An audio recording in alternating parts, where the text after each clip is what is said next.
دوستو یہ مسجد قباء ہے جو مدینہ منورہ میں مسجد نبوی سے محض 3 کلومیٹر دور ہے اور اسے اسلام کی سب سے پہلے تعمیر ہونے والی مسجد کا اعزاز حاصل ہے۔ یہ مسجد کب اور کیسے تعمیر ہوئی؟ قرآن مجید میں اللہ تعالیٰ نے اس مسجد کے بارے میں کیا فرمایا ہے اور احادیث میں اس مسجد کی کیا فضیلت بیان کی گئی ہے؟ یہ سب جانیے ہماری آج کے اس ویڈیو میں، لیکن ویڈیو میں آگے بڑھنے سے پہلے ہمارا چینل لازمی سبسکرائب کر لیجئے تاکہ ہماری نئی آنے والی ویڈیوز آپ تک پہنچتی رہیں۔ جب حضرت صلی اللہ علیہ وآلہ وسلم نے مکہ سے مدینہ کی طرف ہجرت فرمائی تو اس وقت مدینہ اور اس کے قریب قباء کی بستی میں متعدد لوگ اسلام قبول کر چکے تھے، اور چند ایک کے علاوہ باقی تمام صحابہ اور صحابیات ہجرت نبوی سے پہلے ہی مدینہ ہجرت کر چکے تھے۔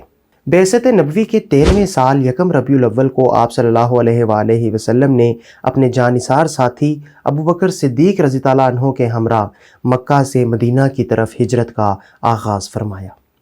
آپ سفر کی صعوبتیں برداشت کرتے بالآخر 12 ربیع الاول کو مدینہ سے 3 کلومیٹر پہلے قباء کی بستی پہنچے، جہاں اہل ایمان شدت سے آپ کی آمد کے منتظر تھے۔ حضور کے قباء پہنچنے کی تاریخ کے بارے میں مختلف روایات ہیں، مثلاً کہیں 6، کہیں 8، کہیں 13 اور کہیں 15 ربیع الاول درج ہے، لیکن ابن اسحاق، ابن ہشام، ابن جریر، طبرانی اور بلاذری جیسے سیرت نگار 12 ربیع الاول والی روایت کو ترجیح دیتے ہیں۔ یہ پیر کا دن تھا اور شمسی کیلنڈر کے حساب سے یہ تاریخ 24 ستمبر 622 عیسوی تھی، جبکہ اسی دن سے اسلامی یعنی ہجری کیلنڈر اور تاریخوں کا آغاز ہوا تھا۔ قباء میں آپ کی مدت قیام کے بارے میں بھی اختلاف ہے۔ حضرت انس بن مالک کی روایت کے مطابق آپ صلی اللہ علیہ وآلہ وسلم نے قباء میں 14 روز قیام فرمایا، جبکہ ابن ہشام، ابن اسحاق، ابن جریر اور بلاذری نے مدت قیام 4 دن لکھی ہے۔ عصر حاضر کے سیرت نگاروں میں سے علامہ شبلی نعمانی اور مولانا ابو القاسم رفیق دلاوری بھی 14 دن والی روایت سے متفق ہیں۔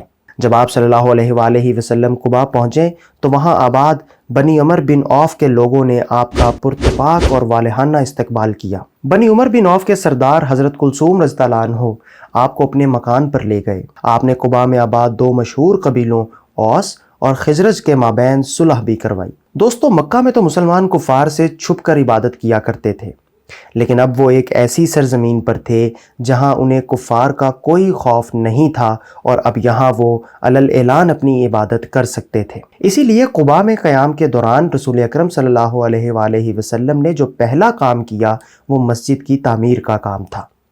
اس مسجد کی زمین حضور صلی اللہ علیہ وآلہ وسلم کے میزبان حضرت کلثوم رضی اللہ عنہ کی ملکیت تھی، جہاں وہ کھجوریں سکھا کر چھہارے بنانے کا کام کیا کرتے تھے۔ لیکن جب انہیں تعمیر مسجد کے لیے حضور کی خواہش کا علم ہوا تو انہوں نے نہایت خوشی سے یہ زمین حضور کی خدمت میں پیش کر دی۔ مسجد قباء کو جہاں اسلام کی پہلی مسجد ہونے کا شرف حاصل ہے، وہیں اس کی ایک بڑی فضیلت یہ بھی ہے کہ اس مسجد کی بنیاد حضور صلی اللہ علیہ وآلہ وسلم نے اپنے دست مبارک سے رکھی اور دوسرے لوگوں کے ساتھ خود بھی اس کی تعمیر میں مزدوروں کی طرح کام کیا، حتیٰ کہ آپ صلی اللہ علیہ وآلہ وسلم کا جسم مبارک بھاری پتھر اٹھاتے وقت دوہرا ہو جاتا تھا۔ صحابہ کرام آپ کو یوں دیکھ کر جب یہ کہتے کہ آپ کیوں تکلیف فرماتے ہیں، یہ کام ہم خود کر لیں گے، تو آپ اس وقت تو اپنے جانثاروں کی دلداری کے لیے ہاتھ کا پتھر چھوڑ دیتے، لیکن پھر کوئی دوسرا بھاری پتھر اٹھا لیتے تھے۔ انصار میں موجود شاعر صحابی حضرت عبداللہ بن رواحہ رضی اللہ عنہ بھی مسجد قباء کی تعمیر میں شریک تھے۔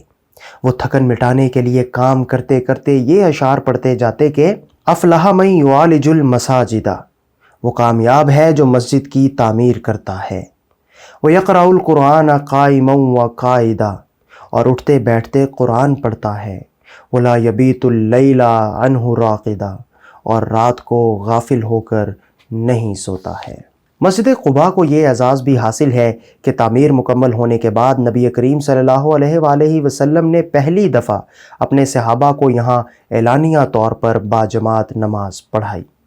سورۃ توبہ میں اللہ تعالیٰ اس مسجد کا ذکر کچھ یوں فرماتے ہیں کہ وہ مسجد جس کی بنیاد روز اول ہی سے تقوی پر رکھی گئی ہے، اس بات کی زیادہ مستحق ہے کہ آپ اس میں نماز کے لیے کھڑے ہوں۔ اسی آیت کی مناسبت سے اسے مسجد تقویٰ بھی کہا جاتا ہے۔ نبی اکرم صلی اللہ علیہ وآلہ وسلم کا یہ معمول تھا کہ وہ گاہے بگاہے ہفتے کے روز مدینے سے تشریف لاتے اور مسجد قباء میں 2 رکعت نماز پڑھتے۔ آپ نے امت کو بھی یہاں نفل ادا کرنے کی تلقین فرمائی ہے۔ ابن ماجہ میں حدیث ہے کہ جو کوئی مسجد قباء میں 2 رکعت نماز نفل ادا کرے گا اسے 1 عمرے کا ثواب ملے گا۔ مسجد قباء کے 6 گنبد اور 4 مینار ہیں جو چاروں کونوں پر تعمیر کیے گئے ہیں۔ اس میں 6 داخلی دروازے ہیں جو کہ شمال، مشرق اور مغربی جانب ہیں۔ مسجد کی محراب جنوب یعنی قبلہ کی جانب ہے۔ صحن سرخ، سفید اور سیاہ سنگ مرمر سے بنایا گیا ہے جو دیکھنے میں انتہائی خوبصورت ہے۔ خواتین کے لیے مردوں سے علیحدہ جگہ مختص کی گئی ہے۔ آج بھی ہر زائر جسے عمرہ یا ایام حج میں مدینہ جانے کا شرف حاصل ہوتا ہے وہ اپنی اولین فرصت میں مسجد قباء میں نماز ادا کرنے لازمی جاتا ہے۔ ابھی حال ہی میں سعودی ولی عہد شہزادہ محمد بن سلیمان نے مسجد قباء کی توسیع کے تاریخی منصوبے کا اعلان کیا ہے۔ منصوبے کے مطابق مسجد قباء کو 50,000 اسکوائر میٹر کے رقبے تک توسیع دی جائے گی، جس کے بعد مسجد میں نمازیوں کی گنجائش 66,000 تک پہنچ جائے گی۔